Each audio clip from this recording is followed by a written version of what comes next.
Good evening पिलामाने आज अध्याय समस्त को स्वागत। आज आम ग विभाग जोटा हूँ राज्य निर्वाचन आयोग किपरि गठन होता है से विषय आम पढ़ा।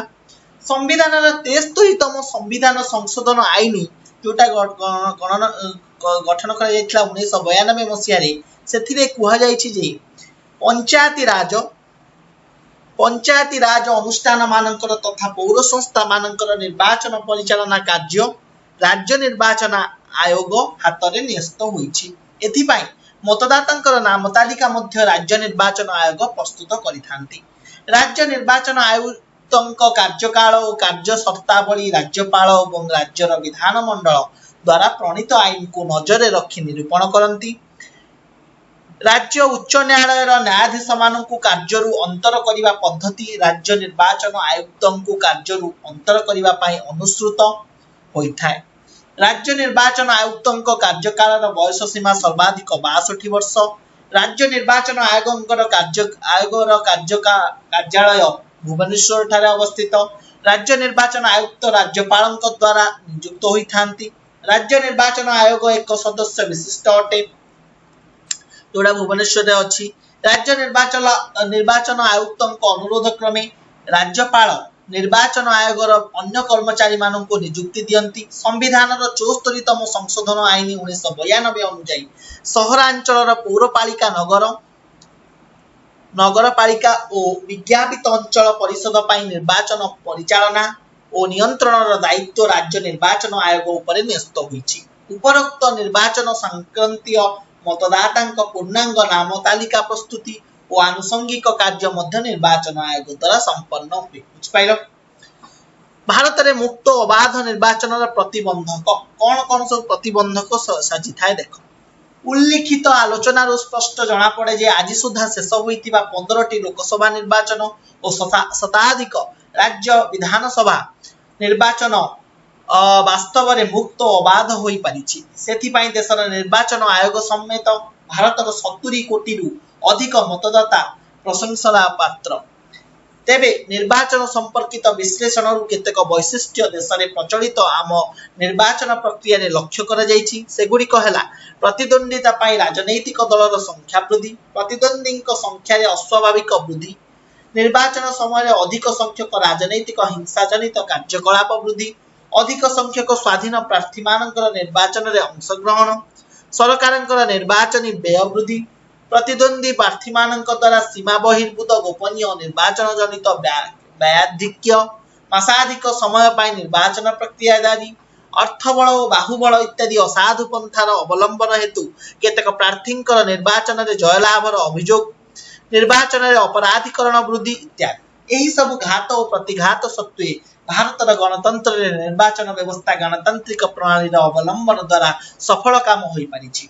निर्वाचन रे मतदातांकर अंशग्रहणर शतांश वृद्धि पाउछि। मतदाता माने आग्रहर सहित निर्वाचन प्रक्रिया रे शामिल हेउछंती। भारतर निर्वाचन प्रक्रिया रे निम्नोक्त समस्या गुड़िक परिलक्षित होछि। कि समस्या परिलक्षित होछि सेगुडा देखो। प्रथमतः क्षुद्र राजनैतिक दल और स्वाधीन प्रार्थी माने निर्वाचन रे विशेष भाव में क्षतिग्रस्त हेउछंती। केतेक राजनैतिक दल रे पारिवारिक राजनीतिर छिटा देखिबाकू मिलुछि। फल निर्वाचन फलाफल रे यार प्रभाव पड़ुछि।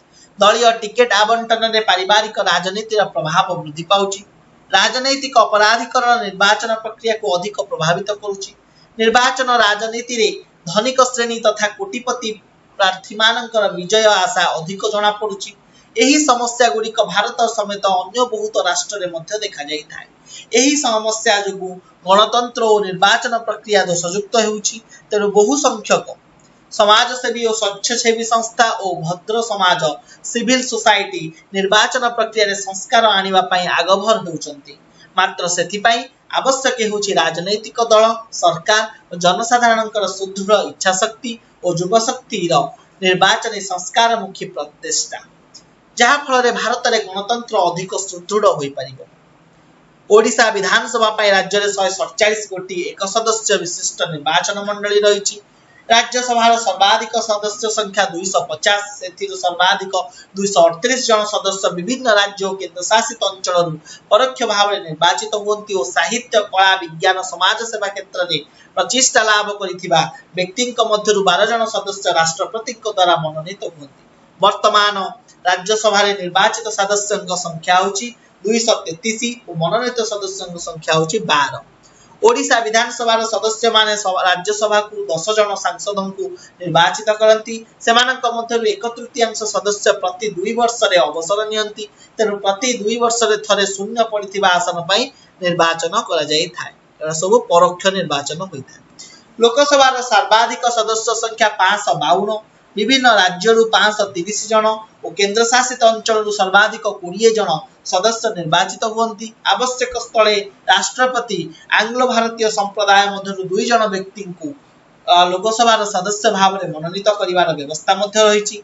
ओडिसा लोकसभा को 5 वर्ष पई 21 जन सदस्य निर्वाचित हुअन्ति। वर्तमान लोकसभा सदस्यों संख्या 545 सेमानक मध्यरु राज्य गुड़िकरु 530 और केन्द्र शासित अंचल 13 जन निर्वाचित सांसद अछंती। सेमानक व्यतीत आउ 2 जन आंग्लो भारतीय को राष्ट्रपति सांसद भाव में मध्य मनोनीत करिछंती। बुझिपाइला पिला माने तो एतिक रे तमर एही चैप्टर समाप्त हैला।